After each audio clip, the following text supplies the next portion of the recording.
ನಮಸ್ಕಾರ ರಿವ್ಯೂ ಚಾನಲ್ಗೆ ಸ್ವಾಗತ. ನಾನು ಸೌಖ್ಯ ಗಾಂವ್ಕರ್.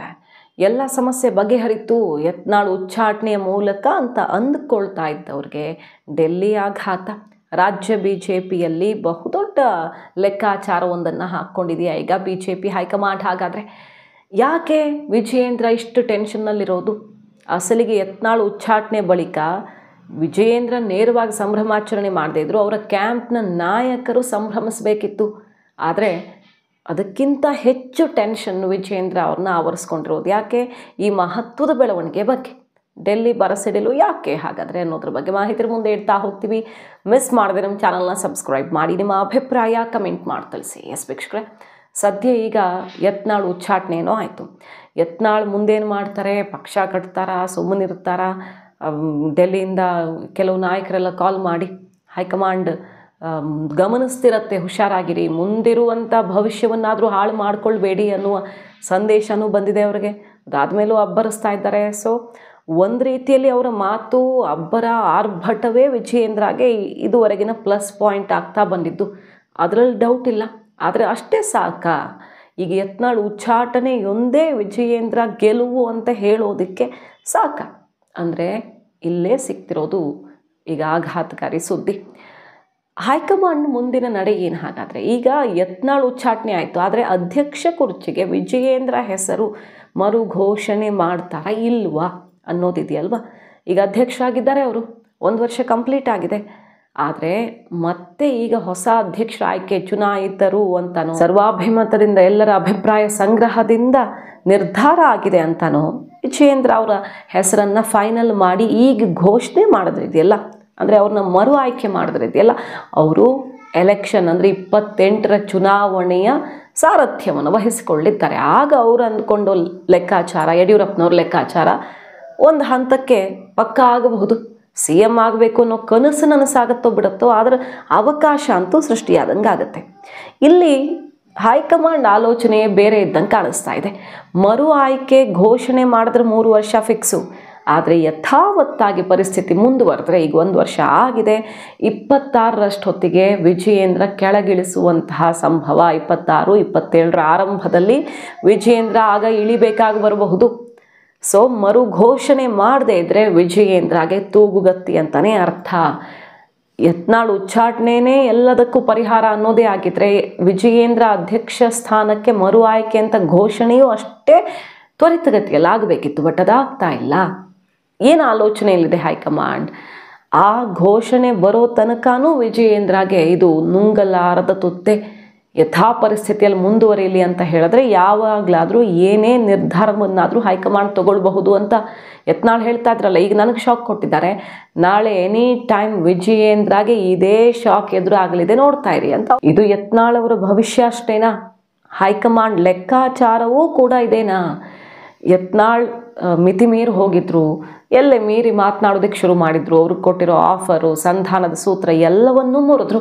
ಕೊನೆಗೆ ನಡ್ಡಾ ಅವರು ಕಟ್ಟ ಕಡೆಯ ಚಾನ್ಸ್ ಅನ್ನುವಂತೆ ವಿಜಯೇಂದ್ರ ಯತ್ನಾಳ್ ಇಬ್ಬರನ್ನು ಒಟ್ಟಿಗೆ ಕೂರಿಸ್ಕೊಂಡು ಮುಖಾಮುಖಿ ಮಾಡೋದಕ್ಕೂ ಕೂಡ, ಮಾತನಾಡಿಸೋದಕ್ಕೂ ಕೂಡ ರೆಡಿ ಇದ್ರಂತೆ. ವಿಜಯೇಂದ್ರ ಅದಕ್ಕೂ ಒಪ್ಪಿಕೊಂಡಿದ್ದಾರೆ. ಬಟ್ ಯತ್ನಾಳ್ ಚಾನ್ಸೇ ಇಲ್ಲ. ವಿಜಯೇಂದ್ರ ಯಾವುದೇ ಆಫರ್ ಕೊಟ್ಟರು ಅಥವಾ ಏನೇ ಸೂತ್ರ ಇಟ್ಟರು ಸಂಧಾನದಲ್ಲಿ ಸಾಧ್ಯವೇ ಇಲ್ಲ. ಯಾಕಂದರೆ ವಿಜಯೇಂದ್ರನ್ನೇ ಒಪ್ಕೊಳ್ಳಲ್ಲ. ನಾವು ಅಧ್ಯಕ್ಷ ಕುರ್ಚಿಯಲ್ಲಿ ನೀವು ಯಾರನ್ನಾದರೂ ಕೂರಿಸಿ, ನಮ್ಮನ್ನು ಕೂರಿಸಿ ಅನ್ನೋ ಡಿಮ್ಯಾಂಡೇ ಅಲ್ಲ. ಬೇರೆ ಯಾರನ್ನೇ ಕೂರಿಸಿದ್ರು ನಾವು ಸುಮ್ಮನೆ ಕೆಲಸ ಮಾಡ್ಕೊಂಡು ಹೋಗ್ತೀವಿ ಅನ್ನುವಂಥ ಮೆಸೇಜ್ ರವಾನೆ ಮಾಡಿದ್ರು. ಅದಾದಮೇಲೆ ಹೈಕಮಾಂಡ್ ಕೂಡ ಅನಿವಾರ್ಯವಾಗಿ 2ರಲ್ಲಿ ಒಂದು ತೀರ್ಮಾನ ತಗೊಳ್ಬೇಕಾಯಿತು. ಈಗ ತಕ್ಷಣಕ್ಕೆ ವಿಜಯೇಂದ್ರ ತೆಗೆಯೋದಕ್ಕೆ ಸಾಧ್ಯ ಇಲ್ಲ. ಯಾಕಂದರೆ 1 ವರ್ಷ ಈಗಷ್ಟೇ ಕಂಪ್ಲೀಟ್ ಆಗಿದೆ. ಹಾಗಂತ ಮರು ಘೋಷಣೆ ಆಗದೇ ಇದ್ದರೆ ಅವರು ಇನ್ನೊಂದು ವರ್ಷಕ್ಕಿಂತ ಜಾಸ್ತಿ ಉಳಿಯೋದು ಕಷ್ಟ ಅನ್ನೋದು ವಿಚಾರ. ಕೊಟ್ಟಂಗೂ ಆಯಿತು, ಚಾನ್ಸ್ ಕೊಟ್ಟಂಗಾಯಿತು, ಕೊಟ್ಟು ಅಲ್ಲ ಒಂದು ಅವಧಿ ವಿಜಯೇಂದ್ರ ಕಂಪ್ಲೀಟ್ ಮಾಡಿದ್ದಾರೆ. ಅಂಥದ್ದು ಹೇಳ್ಕೊಳ್ಳುವಂಥದ್ದೇನು ಮಹತ್ವದ್ದು ಪಕ್ಷಕ್ಕೆ ಬಲ ತಂದು ಕೊಟ್ರಪ್ಪ ಅನ್ನೋದಿಲ್ವಲ್ಲ ಅಂತ ಏನಾದರೂ ಒಂದು ಕಾರಣ ಹೇಳಿ ಎಲೆಕ್ಷನ್ ಹೊತ್ತಿಗೆ ಇನ್ನೊಬ್ರಿಗೆ ಸಾರಥ್ಯ ಕೊಡಬಹುದು, ಇನ್ನೊಬ್ರಿಗೆ ಬಲ ತುಂಬಬಹುದು. ಅದೇ ಲೆಕ್ಕಾಚಾರದಲ್ಲಿ ಯತ್ನಾಳ್ ಹುಡುಕ್ತಿದ್ದಾರೋ ಏನೋ, ನಾನು ಮತ್ತೆ ಬಲದೊಂದಿಗೆ, ಹುದ್ದೆಯೊಂದಿಗೆ, ಗೌರವದೊಂದಿಗೆ ವಾಪಸ್ ಬರ್ತೀನಿ ಅಂತ. ಆದರೆ ಯತ್ನಾಳ್ಗೆ ಆ ಸ್ಥಾನ ಸಿಗತ್ತೆ ಅಂತ ಹೇಳೋಕ್ಕಂತೂ ಆಗಲ್ಲ. ಅವ್ರಿಗೆ ಏನಾದರೂ ಒಂದು ಒಳ್ಳೆಯ ಅವಕಾಶ ಕೊಟ್ಟು ಸುಮ್ಮನೆ ಈಗಲಾದರೂ ಸುಮ್ಮನೆ ಅವರು ಮುಂದುವರ್ಕೊಂಡು ಹೋದರೆ ವಾಪಸ್ ಕರ್ಕೊಳ್ಳೋ ಚಾನ್ಸ್ ಆದರೂ ಇರುತ್ತೆ. ಬಟ್ ಈಗಲೂ ಅಬ್ಬರ ಆರ್ಭಟ, ನಾನು ಪಕ್ಷ ಬಿಟ್ಟು ಬಂದು ಸ್ವತಂತ್ರನಾಗಿದ್ದೀನಿ, ಎಲ್ಲರ ಬಣ್ಣ ಬಯಲು ಮಾಡ್ತೀನಿ ಅಂತ ಆ ಸೀಕ್ರೆಟು ಈ ಸೀಕ್ರೆಟು ಅಂತ ಸಿಡಿಸಿ ಪಕ್ಷಕ್ಕೆ ಮುಜುಗರ ತರೋಕೆ ಹೋದರೆ ಇರೋ ಆ ಚಾನ್ಸನ್ನು ಕಳ್ಕೊಳ್ಬಹುದು. ಇನ್ಯಾರೋ ಅಚ್ಚರಿ, ಯಾರೂ ಊಹಿಸದಂತಹ ನಾಯಕತ್ವ ಚಿಗುರೊಡೆಯಬಹುದು. ಯೋಚನೆ ಮಾಡಿದ್ರ ಡೆಲ್ಲಿಲಿ ಅವರು CM ಆಗ್ತಾರೆ ಅಂತ? ಹಾಗೆ ರಾಜಸ್ಥಾನ್, ಮಧ್ಯಪ್ರದೇಶ್, ಛತ್ತೀಸ್ಗಢ ಇಲ್ಲೆಲ್ಲ ಅಚ್ಚರಿ ಆಯ್ಕೆಯನ್ನೇ ಮಾಡಿರೋದು BJP.